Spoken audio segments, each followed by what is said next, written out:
Hi. Hi, I'm Edward Funk, and this is podcast number 39.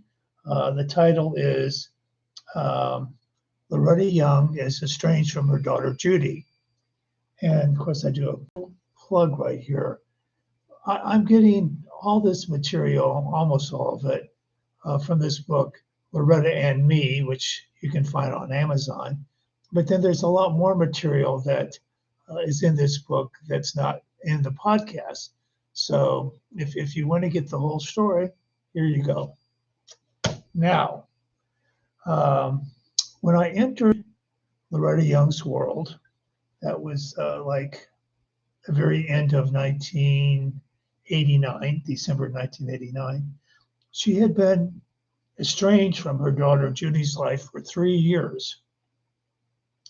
She continued to be so, but I didn't realize how upsetting this was to Loretta until one night at the bistro, kind of a famous Hollywood table, and Loretta stopped for a moment and said, "Judy?"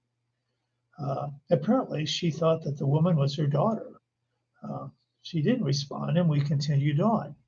Now, I hadn't met Judy yet, but I'd seen pictures and couldn't figure out how Loretta could have been so mistaken. I mean, the woman, she was blonde and about the same age as Judy, but that was the extent of the resemblance. It struck me as very strange. Now, Loretta had already explained to me the evolution of their estrangement. Judy had been approached by a publisher to write her story of being the love child of Loretta Young and Clark Gable. According to Loretta, the publisher expected Judy to elicit Loretta's cooperation in providing all the details of Loretta and Clark's relationship and the ensuing drama of a movie star secretly giving birth to a baby. Well, Loretta adamantly refused to cooperate. Judy was just as determined to proceed.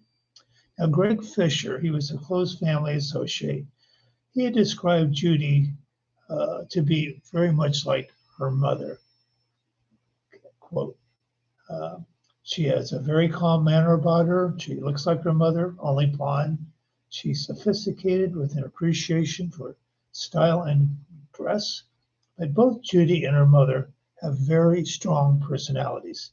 The acorn does not fall far from the tree. End quote. This last shared attribute Greg described apparently set the template that eventually led to non-communication between the two women. Now, the following conversation between Loretta and me shed some light regarding Loretta's view on the estrangement. In this discussion, I was asking Loretta why she wasn't willing to work things out with Judy. You might not agree with Loretta's thinking, that I appreciated her willingness to describe her thoughts. And if you haven't realized it yet, I'm very defensive of Loretta. Over the years, I came to love her. Now, I'll alternate identifying Loretta's voice with my own. Okay, Loretta. I just don't have the energy to fight. Me.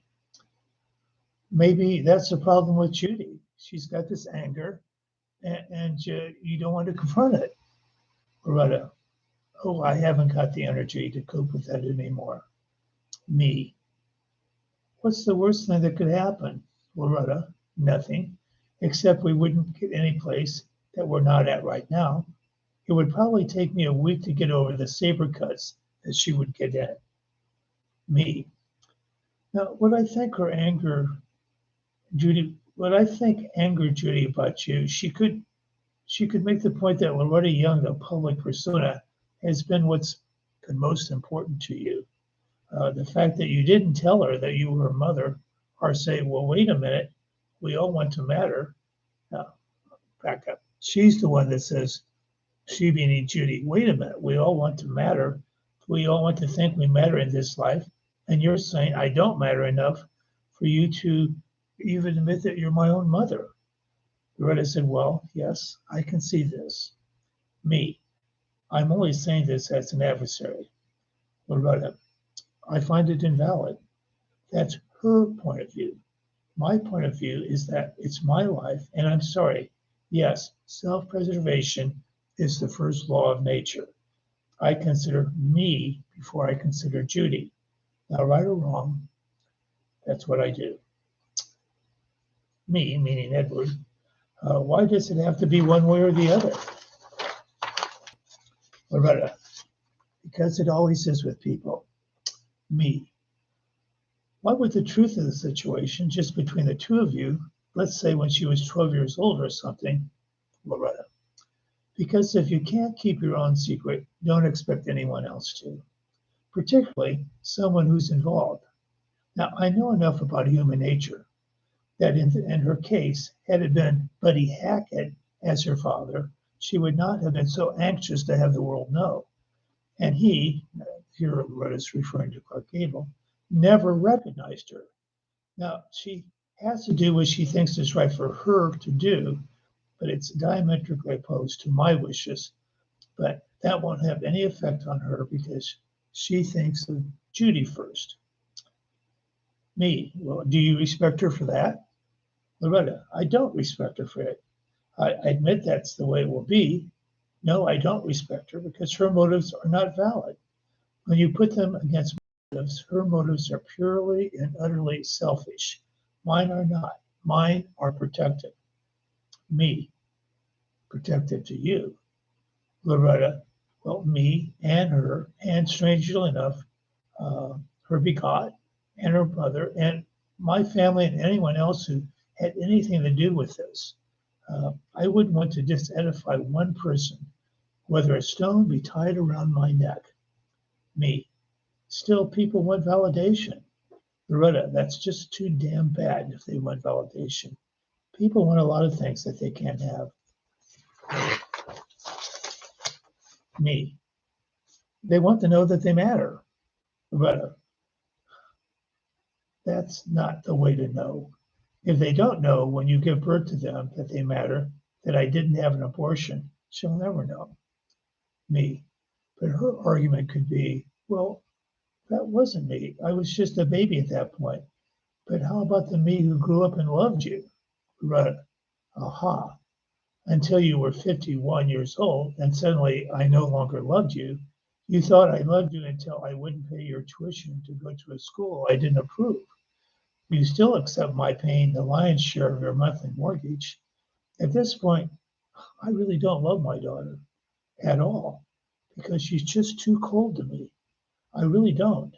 But I'd do anything I can to help her if I could. Now, this is the end to the back and forth discussion with Loretta. The explanation for this estrangement came down to this. Loretta felt that it was her story the publishers were after, one they had no right to.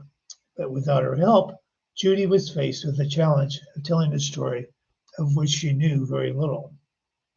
Now, I also called Peter, that's Loretta's younger son, to see if he could shed some light on the Judy saga. He related a Mother's Day dinner in 1986. Loretta, Judy, Peter, and a family friend were in attendance. Judy was already working on her book, and it was a fragile time.